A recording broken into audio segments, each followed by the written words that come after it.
Chapter 81, Rise to Fame, 3.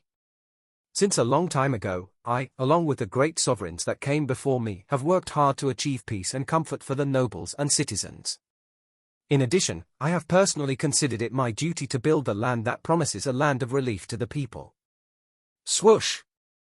The royal scroll flapped open with a pleasing sound, and the messenger's solemn voice pierced into his ears. So Lloyd thought to himself.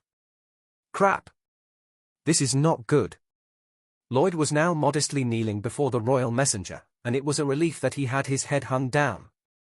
The royal messenger couldn't see the look of dismay that was written on Lloyd's face. Message from the Queen. I feel like this comes with its pros and cons. Lloyd stole a glance to the side, and he found the Baron on his one knee in a courteous fashion. The Baron's eyes and brow trembled. The overwhelming sense of honor. The surging joy and happiness. The Baron looked like the first prize lottery winner sitting in the bank. But Lloyd could understand the Baron. After all, this place was a province. It was merely a barony stuck in the far-flung east corner. This tacky province would never ever see the visit of the monarch unless a great war breaks out or a historical disaster takes place for her to visit. But against all odds, the royal messenger was here, reading out loud the message personally written by the Queen herself. It's going to be an honor for generations to come from the Baron's perspective. What else would bring greater joy and honor than this? Lloyd's expression grew a tad more complicated. Well, it's an honor for sure. Honor if we use it right. Lloyd could somewhat guess why the royal messenger was here. It's probably because of what happened back in Cremo. Lloyd got the work from the Count and successfully created the marine artificial ground. Later, he took care of the Gigatitan that ambushed the city. The heroic story must have probably traveled to the Queen's ears as well. And that was why she wanted to commend his works and reward him. Sure, I'm happy, but... It's a bit uncomfortable. This is the reason why I didn't want to fight against the Gigatitan. Lloyd furrowed his brows, thinking how, indeed, true his words were. It'd have been best for him to come back after successfully finishing the construction subject. Get the construction fee and ask Count Cremo to connect him to the powerful people in large cities so he can get some more projects on his hands. And build a modest reputation that bags him some lucrative amount of profit. This was what Lloyd had in mind, and that was as far as he planned to go. That was my line. Right there. I shouldn't have gone further. If I work my head off for a few years according to the plan, my debt will be gone. It was so according to his calculation. Half of his debt was already paid, and the interest amount lowered to a good degree. Moreover, he had the monthly water bill from Lacona Viscounty which covered the interest and some savings. As such, Lloyd didn't need anything more. Doing more would be detrimental. I just need to clear the debt. That's all. Just stay within the lines where I don't take projects of exceeding scales. Otherwise, I might fall into a mishap where I'll have to work even after paying the debt. All of this, working and hustling, was only meant to pay the debt. After that, he didn't want to work anymore. No more living hard. He had already done a sickening amount of work back in South Korea. It was tiring. And so, he had not an iota of a plan to spend the rest of his life here in such a fashion. The pearls and golds hardly looked desirable. He merely wanted to laze around his entire life as a noble in this province. 3 fattening meals. Reading books and goofing around. Riding horses if things get boring. Meet a woman who clicks with me and get married. No more trying hard. Just live a comfortable life with my children and family. That's exactly the life I wish for right now. But this very moment, an unexpected variable was trying to butt in his plan. The first one was the fight against the Gigatitan, which wasn't what he wanted at all. And after some laborious efforts to stay alive, he found himself accomplishing something big, eventually making his name known to the Queen. Phew. What should I do? He was happy, but at the same time, flustered. Just then, he recalled the days back when he was in the military. I was like this when I was in a uniform. I didn't know then, but living a modest middle-class lifestyle is the best way to live.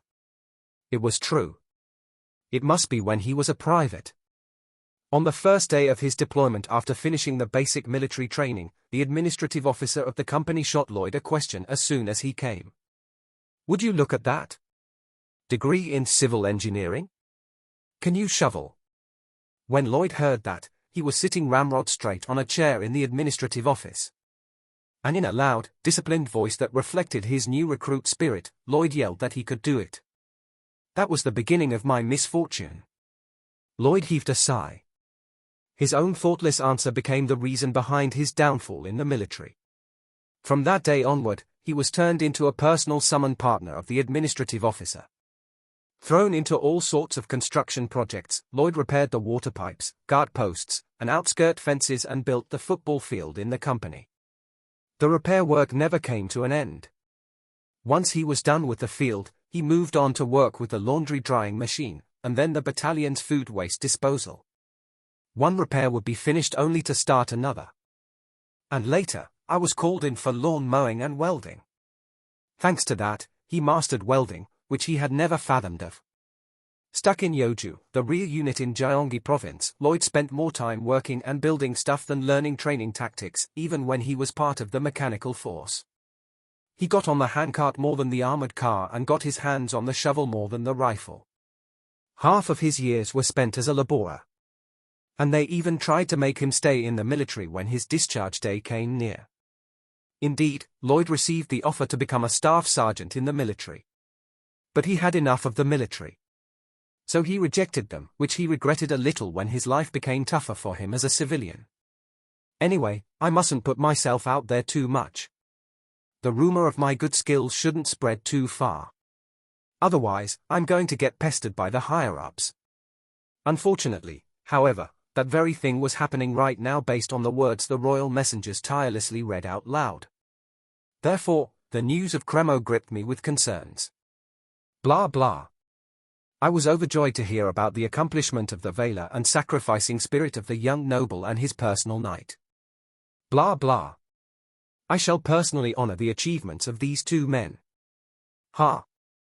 Please do not summon me to the kingdom, or maybe you can call me when things relax around here.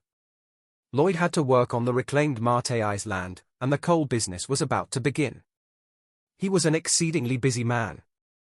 He internally pleaded to the monarch with all of his heart, but the solemn voice showed no mercy. Hear ye. To commend the achievement, Lloyd Frontiera and Javier Azrahan are hereby invited to the kingdom. The two people are ordered to travel immediately to the royal capital. January year 617. Declared by Queen Alicia Termina Magentano in Magenta, the royal capital. F-whip. Tap. The scroll made a pleasant noise as it rolled up.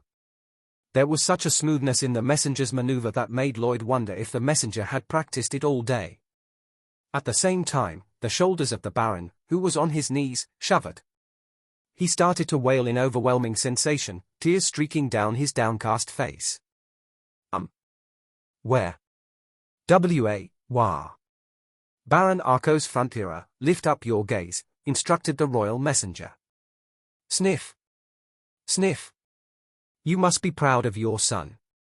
Truly, you've got an amazing son. It's an honor. Sniff. Ding dong.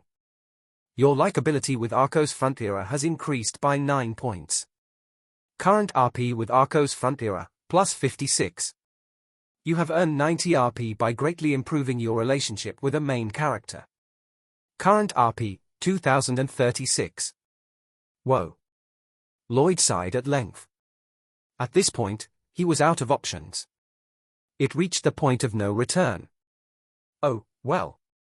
Now that it has come to this point, I have to do it right. Things have changed for Lloyd, and he ought to think of ways to draw the most profit out of them. Expediting his timetable for clearing his debt didn't seem entirely bad. No, it might be better depending on how he used the opportunity.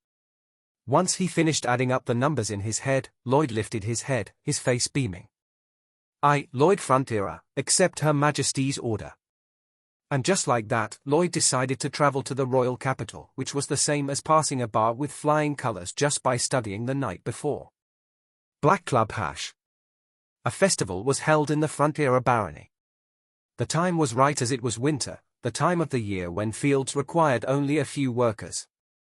Residents warming themselves up on heated floors gathered up, and the ambience felt like the village saw a bar passer after acing the test. Hanging just a few pamphlets on a utility pole would really help set the mood. Lloyd had the sudden thought as he watched the festival. There was so much vivacity now, and for a good reason.